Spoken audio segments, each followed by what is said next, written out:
Ma'am? Hi, my name is Susan Axelrod. First, thank you very much for permitting me to come tonight and talk with you, that this is an experience that I get to participate in.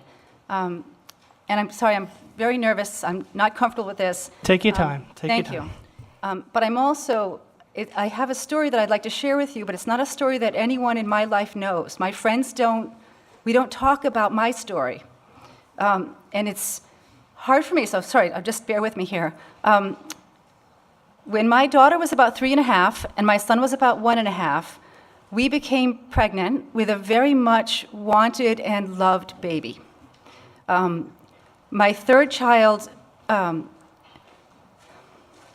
about 5 months in my pregnancy, an ultrasound revealed that she had some pretty profound birth defects. Her hands were curled, her legs were bowed, her ankles were turned, and her head was not the right size and shape that should be a 5-month fetus. And the doctors reminded us that, termination would be a possibility if that's the route we chose to go, that we could terminate this pregnancy. But we didn't know what we were dealing with, and we thought it might be trisomy 18, so we had an amniocentesis, which came back negative. So we couldn't positively identify any of the common genetically identifiable birth defects, but that something had gone terribly wrong with our child. But at this point, I was living in Massachusetts, and I was at week 23, and I was told, you can't wait this out, we can't wait and see what happens with your pregnancy. You have 1 week to make a decision about whether you'll continue this pregnancy or whether you won't. And it was the hardest days that you can imagine in my life. And we had to weigh the questions of, could we parent a child with profound birth defects? And what impact would this have on our children? I had a couple of toddlers at home. Mom can't take you to the park because we need to go to the hospital to visit your little baby sister. We had to weigh, could we manage this sort of change to our lives? And we consulted our parents, and we decided that we thought we were up to the challenge, that we were just going to let this fall the way it may. She may not survive the pregnancy, but we didn't feel like we should interfere with this plan. But again, we only had a couple of days to make this decision, and then the door would close on any future decisions. And we also recognized that I couldn't feel her moving because she was so small.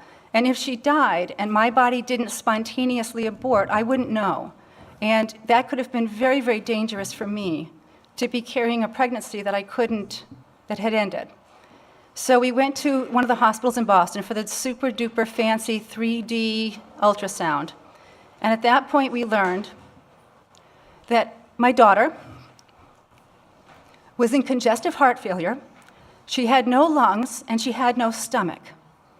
It would be impossible for her to ever take a breath. And we had to make this horrible, horrible choice that no parent should ever have to make. But we had a choice.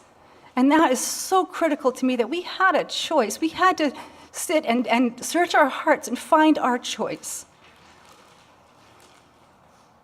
And I'm concerned for any other woman who would not have this choice, who would have to be forced to carry this child to term amidst the belly patters and joy wishers and the baby showers and all the joyful people who wanted to pat my belly and tell me how happy they were, knowing full well that I was carrying a baby that would die immediately upon birth.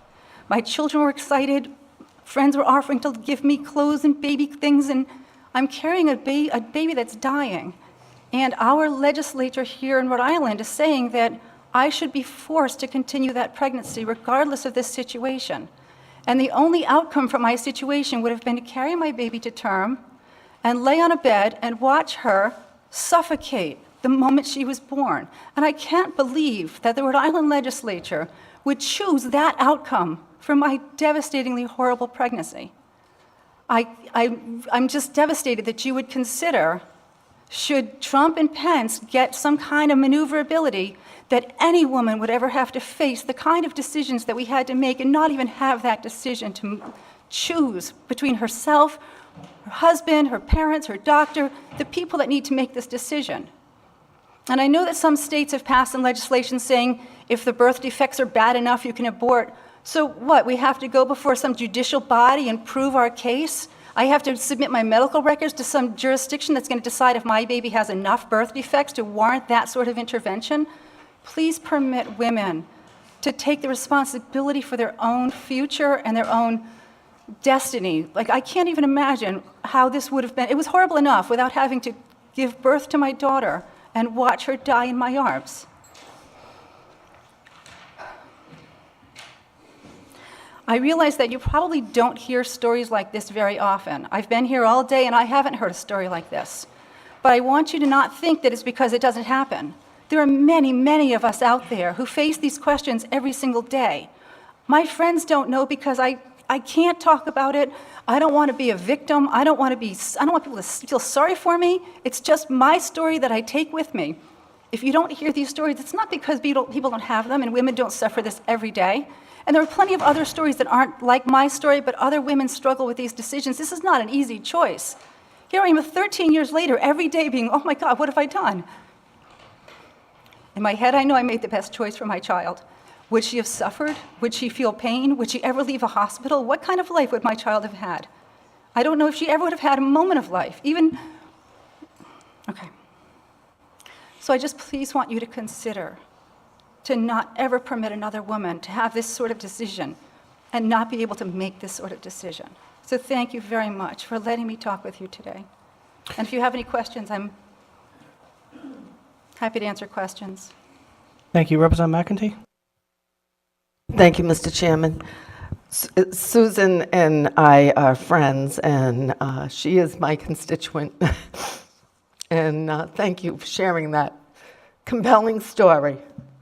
And we came to know each other in South Kingstown because last year I shared my story about my son that died, and I don't want to go through all that again, and how I was able to choose life because of choice, because I had 2 children afterwards. So you give me, when I heard her story, I said, you know, we need you up here. And Marianne, I want to thank you. You were a great following act to the last few we just heard. We cannot go back to the back alleys and the coat hangers and the women dying, trying to make the choice that's best for them. And Susan, you're not alone with your story. I know they're out there, and it's never an easy decision. And it's, you know, people talk like we do this haphazardly. You make a decision to have an abortion like it doesn't affect you. It affects every bit of you, right down to the deepest part of your soul. It's a huge decision, and no one takes it lightly.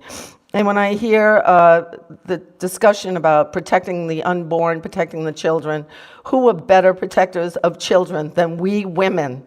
We do it every day. So thank you, Susan. Thank you for coming forward. Your story was very compelling, and my heart breaks for what you had to go through. And no woman should ever have to be denied the right to choose in a situation that you were in, or any of us could possibly be in. So thank you. And I know how hard it was.